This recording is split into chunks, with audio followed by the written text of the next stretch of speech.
we've reached the tail end of another great year for games. That's why I have decided to rank every single 2024 release that I have played this year. Now, next week, I will be ranking every single game I played this year, regardless of release date, and I played 50 games this year, so make sure to subscribe so you don't miss that one. But first, a couple things to note. Please remember, I'm only one person, so I haven't managed to play every single game this year, and also, I really didn't play many games this year that I didn't enjoy. So, if a game you loved is low down the list, then I probably did enjoy it. But anyway, with that out of the way, let's get into things. I really wanted to like the Plucky Squire, but it wastes its potential by not making full use of its premise. You exist within a storybook, but soon learn you can actually leave the book, meaning the game often transitions from 2D to 3D sections. This sounds like a recipe for success, but unfortunately it just really isn't. The puzzles are far too simple, not enough of the game utilises the multiple dimensions aspect of the creative premise. It is worth noting, however, that I'm not the target demographic for this game. It's for younger or inexperienced gamers, and for them, it's probably a great time. XDefiant is a weird one because I actually really enjoyed this game on launch. I unlocked all of the trophies and I thought that it had a lot of potential, but it hasn't kicked on from that point. In fact, it has recently just been announced that XDefiant will be shutting down in June. You can no longer download the game for the first time. They've unlocked all of the skins for free. It's done. The game is completely done. It's been grossly mismanaged, but that's a shame because the gunplay was solid and the abilities were cool. The groundwork was there for a fun arcade multiplayer shooter, but they messed up significantly with the broken netcode, and you just can't have a multiplayer FPS with a broken netcode, and that is a crying shame. XDefiant is sadly dead. Alone in the Dark was a really strange game. This reboot of the survival horror classic features some pretty great acting, an intriguing premise, and some visually striking locations. Your job is to investigate a missing person in a manor. Sounds simple, but things very quickly escalate and become pretty damn wild. The combat is janky as hell, but unlike most survival horror games, it's difficult to tell how intentional this is. The game is also not overly scary, in fact it's not scary at all, but at the same time, I still had fun with it, and for cheap enough, there's definitely value. It also has one of the most hilarious endings to a video game I have ever seen, but as long as you set your expectations before going in, Alone in the Dark can be quite fun. This is another weird one because the First Descendant appeals to a very specific type of player. It's a live service PvE game in a similar ilk to Destiny, and I think at its core it's a good one. There's a lot of content, the gunplay is really smooth, it's a really fun game to actually play, and it's just as well because it's grindy as hell. The big issue with this game is it doesn't really explain anything very well. You're going to be googling a lot of stuff to even really understand what you're supposed to be working towards. There's a very active community for the game, and they are still adding content. If you need something to scratch that Destiny itch of logging in, completing challenges and grinding towards your goals, you could do a lot worse than the First Descendant. Still Wakes the Deep is the perfect game to play if you want to get into horror games, but don't want to jump in at the deep end. As a horror game, this isn't overly scary. The moments of danger are very clearly segmented between long sections of walking and jumping over stuff. These dangerous moments are either a scripted chase sequence or a simple enough hide and seek encounter, but this isn't necessarily a bad thing. This simplicity means that focus remains on the fantastic story of a Scottish man stranded on an oil rig in the North Sea as a tentacle-like creature attempts to kill everyone on board. It explores cosmic horror in a very successful and interesting way, and has some of the best voice acting of the year.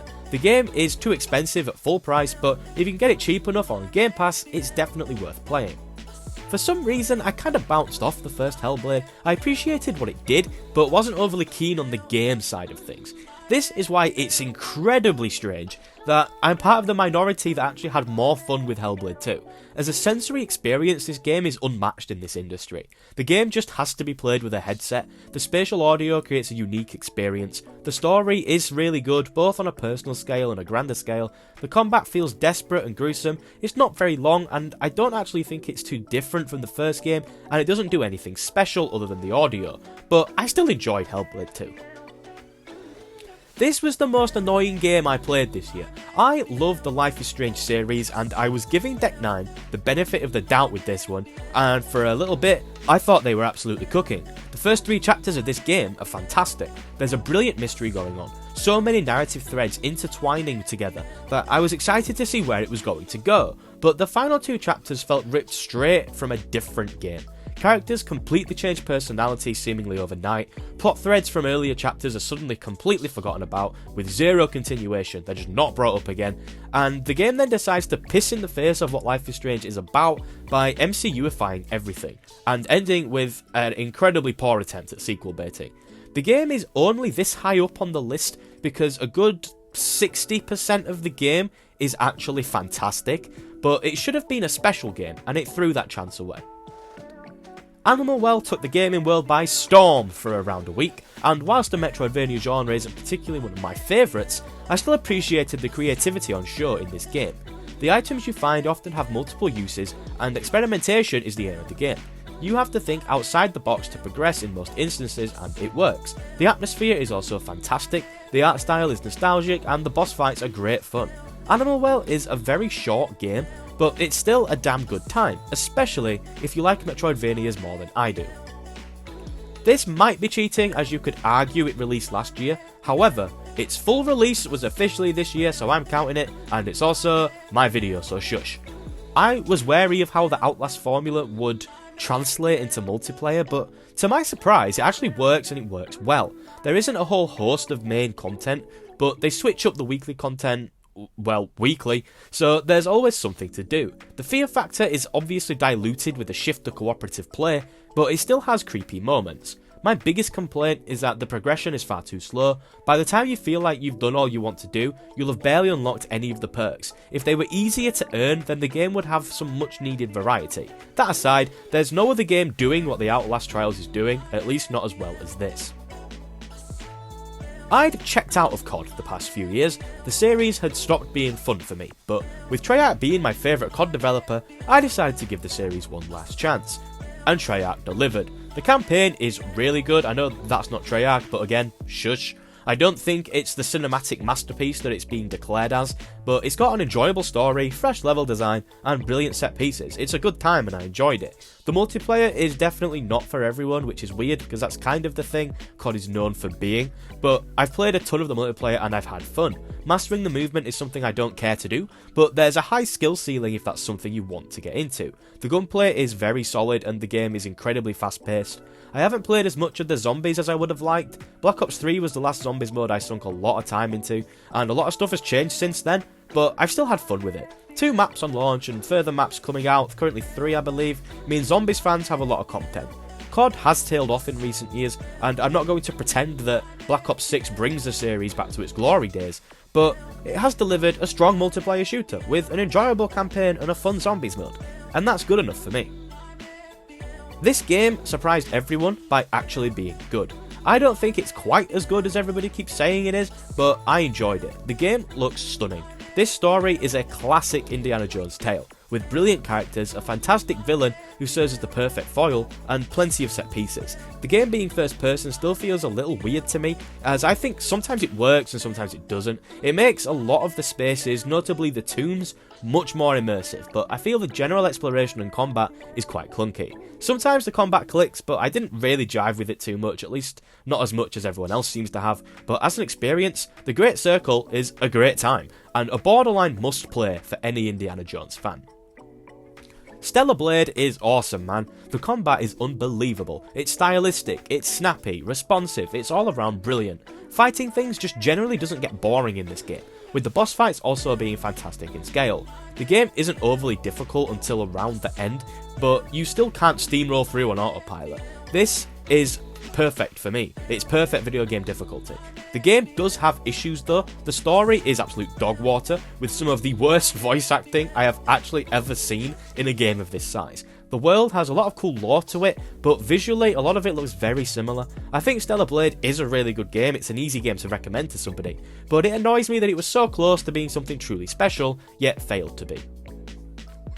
When I played Banishers a couple months back, I really didn't expect it to climb this high up my Game of the Year list, but it really just ticks a lot of my boxes. Great overarching narrative, strong leading characters with phenomenal voice acting, and exploring the theme of death and grief. It does all three of those things perfectly, and those are three things I'm always down to see. In Banishers, you play as a Banisher. What a surprise. Your job is to banish ghosts to the void in order to prevent hauntings, but when your lover is killed, your morality is questioned. You can bring her back, but you must sacrifice others in order to use their life essence to do so. It's up to you to decide whether your lover's life is worth more than the civilians you swore to protect. It handles this grey line really well, with so much care that it provides a really thought-provoking story. The combat is also decent. It's not good enough for it to appear as often as it does. I think you could have removed at least half of the combat encounters and the game would have been better, but on its own I think it's fine. Banishers really surprised me. It's a brilliant game, undoubtedly one of the best of the year that I've played. I had never played the original Silent Hill 2, but as someone who's played a lot of horror games over the years, I felt I needed to play this, and I was terrified. Oh my goodness, there is something about this game that is just constantly unnerving. You never feel safe. The music, the lighting, the enemies, the fog, it all combines to create a dreamlike atmosphere that slowly descends deep into your soul and wreaks havoc in there. The story is also one of the darkest, emotional and nuanced stories I have ever seen in gaming. Definitely my favourite horror game story at the very least. The combat is what you've come to expect of a remake in modern years. Third person, over the top, bang bang. Some are conflicted, but I like it. It feels really desperate, the enemies act in an extremely creepy way. Although much like Banishers, I do think there are too many combat encounters. If the enemies appeared less, then I feel like they'd have more of an impact. The dodge mechanic makes things a little easier than it should be too, but all in all, this is an essential horror experience. If you like horror games, there's no excuse for not playing this, and really, an essential gaming experience as well. Hi everyone, this is me. Look how cool I am.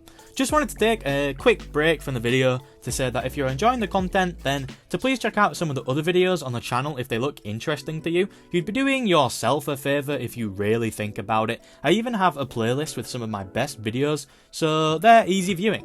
Thanks guys, back to the video. This game was just an all-round blast. The remake trilogy continues with an absolute bang. Rebirth takes on a much larger portion of the original game, and I just loved it. Visiting some of my favourite places in gaming in an all-new light was breathtaking. The combat is incredible. It's so fun messing around with party combinations and using each character effectively. The boss fights are of course glorious in true Final Fantasy fashion. The story is brilliant for the most part. It remains largely faithful to the original game, with Barrett and Red 13 story arcs being obvious highlights here. The game does have some issues though. They really botched the ending, really botched the ending. If you played the original, then you'll have a decent idea of where this one ends, and they just got it all wrong. The many open world sections also feel very Ubisofty and become largely repetitive pretty quickly. But as an overall experience, Final Fantasy VII Rebirth is a great time. If you played Persona 5 and enjoyed it, you simply need to play Persona 3 Reload. The story here takes a good while to get going, and I mean a good while, an almost inexcusable amount of time. I was enjoying the game at the start, but felt like something was missing. But let me tell you, when this game does get going, it does not stop. The theme of Persona 3 is all about accepting the inevitability of death and learning to embrace life rather than fear death. It's heavily profound, with an ending that could very easily draw anyone to tears. It wasn't just me, I swear.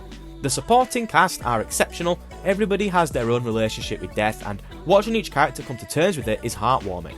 And then there's the combat. With this being a remake, a lot of Persona 5 smoothness carries into this. This is turn-based combat at its absolute peak. Weaknesses, strengths, tactics, ultimates, it's all there, with some bosses that force you to utilise each party member's strength and use your brain to take down dastardly foes. I did make a video on Persona 3 Reload a couple months back, and I just think the game's phenomenal. It's an absolute must-play for a fan of the genre. It's a bit different to most JRPGs, as half of the game sees you living a regular life at school. Some may find this boring, and that's completely understandable, but I really don't think it is. Whilst the combat is fantastic, the dungeon crawling is incredibly repetitive by design, which can become tedious, but that aside, this game is outstanding and an absolute must-play for fans of JRPGs, especially if you enjoyed Persona 5. I also really want to take this moment to say I'm incredibly sad I didn't get a chance to play Metaphor this year. I definitely will next year, I promise. Now from this point onwards, these top 3 games are all so close together that my opinion on my game of the year has been changing frequently, but I've decided on an order and we're gonna roll with it. Nine Souls is absolutely fantastic. It's crushingly difficult, but the party system has a really refreshing difficulty curve, and it feels so satisfying to finally get used to it. And it also becomes stronger with new abilities. The platforming is also brilliant, so smooth. I'd have actually loved this game if it was just a platformer and didn't even have combat. But what sets this game apart for me is the story, atmosphere and art style. For art style, I mean, just look at it, what more can I say? The story and atmosphere though really surprised me. This is a really deep story, filled to the absolute brim with peak character development, focusing on guilt and growth and how caring for the people around you can make you an infinitely better person. This game is truly special. I've seen barely any noise around it this year, and that is a crying shame. If you have never heard of this game, take this as your sign to play Nine Sols. For a very long time, Infinite Wealth was easily my game of the year, and that's because I'm a massive Yakuza fan, and they've knocked it out of the park with this one. Infinite Wealth puts the classic Yakuza spin on the JRPG genre, and it works so well. It's much better than the previous installment Yakuza 7, which was still very good. The gameplay is just amazing to me. You can position yourself around the arena, which adds an extra tactical edge to things in terms of AoE attacks. And then there's the job system, where you equip each character with a job, and that job comes with new skills and abilities, giving you more customization in your party setup. There's also Hawaii, which is a gorgeous setting, the first game in the series outside of Japan, and they goddamn nailed it. There's also so much side content to do. I platinumed the game at just over 100 hours and I literally never got bored.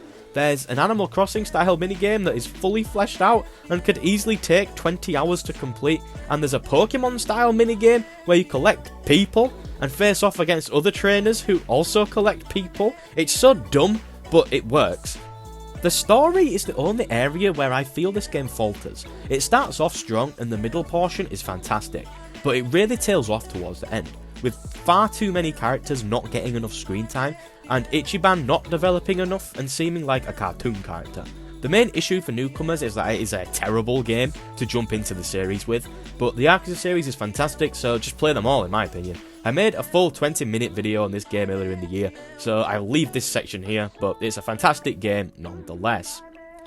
And my game of the year for 2024 is the game that won Game of the Year, and that is Astro Bot. This game got a lot of hype, and you could be forgiven for thinking it was being overrated. It's just a 3D platformer. It's not even made by Nintendo. It surely can't be that good. Well, it can. Astro Bot serves as a love letter to gaming's past. You get to collect your favourite characters all the way from the modern day back to ages ago. But even without that stuff, the game is just special. The level design fills you with absolute wonder. It's a roller coaster of creativity, just surging through the levels as you encounter new worlds with new gimmicks. The controls are tight and accurate. Astro Bot is truly special. I was incredibly excited for this game, and it still blew me away. And that's why I have finally decided that Astro Bot is my 2024 Game of the Year. Before I get to the outro, I just wanted to say a massive thank you for helping me reach 1,000 subscribers. I cannot express how much this means to me, and I appreciate every single one of you that watched me ramble about games and then decided to stick around to hear more rambling. Thank you so much, but yeah, that's my ranking of every 2024 game that I played in 2024. What were your favourite games this year? Please let me know in the comments and I will take a look and make note of anything that I missed. Remember, next week is the big one where I'll be ranking every single game I played this year, regardless of release date, so make sure to subscribe so you don't miss that one, but for now, that is all. Again, thank you for 1,000 subscribers, and I hope you have a wonderful Christmas period and a New Year period, but for now, that is all. Have a nice day, and goodbye.